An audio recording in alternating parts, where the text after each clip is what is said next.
Добрый день всем. Есть у меня самое любимое место в хате. Полностью заменяет телевизор. Я уже забыл, когда его смотрел. Больше всего люблю смотреть вот на это. Но это камин, так называемый каминофен. На самом деле буржуйка, запрятанная в стену, которая выглядит как камин. Работает как камин. Единственное, что не дымит и не кидается углями, как камин. Поэтому нравится мне больше. Но у него есть одна проблема, присущая всем каминам.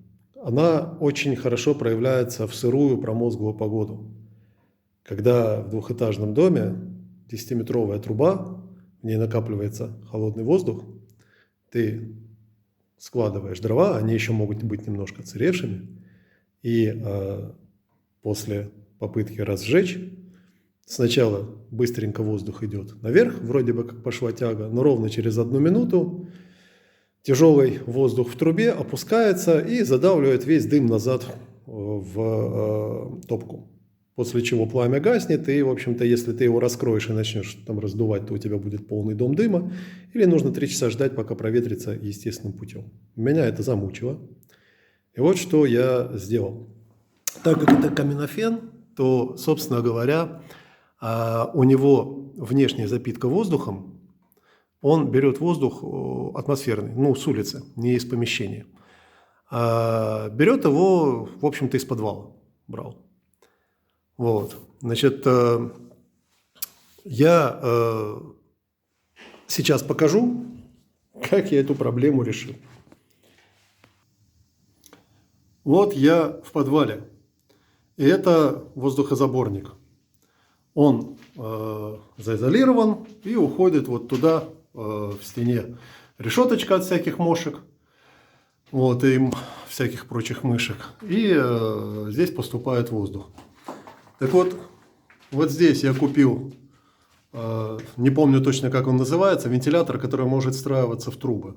Труба здесь канализационная, пластмассовая, самая обычная, по-моему, она имеет 110 мм, что ли. Опять же, могу обмануться, не суть важно.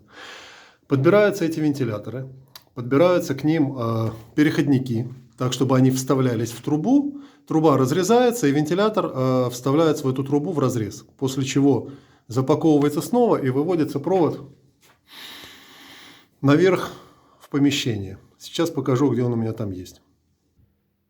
Вот мы вернулись к камину. И вот теперь в тот момент, когда я предполагаю его зажигать, я складываю там дрова, бумажку, поджигаю бумажку, подхожу.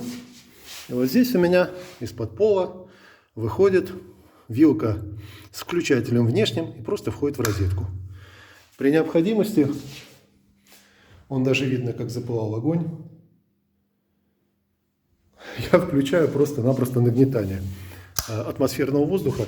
И таким образом, вот с этим вот нагнетанием, у меня нету проблемы спускающегося дыма. Тягу я создаю себе сам до тех пор, пока она не установится. Обычно это занимает минут 5. Так что, если у кого есть такие проблемы, решается все, скажем так, цена вопроса 350 гривен за вентилятор, по-моему, было.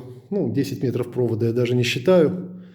2 отверстия в нужных местах. И распаковать, запаковать, разрезать, да, это немножко там геморно. Но все равно, как вот предложение, может подойти. Так что всем удачи и хорошего настроения, и теплого камина.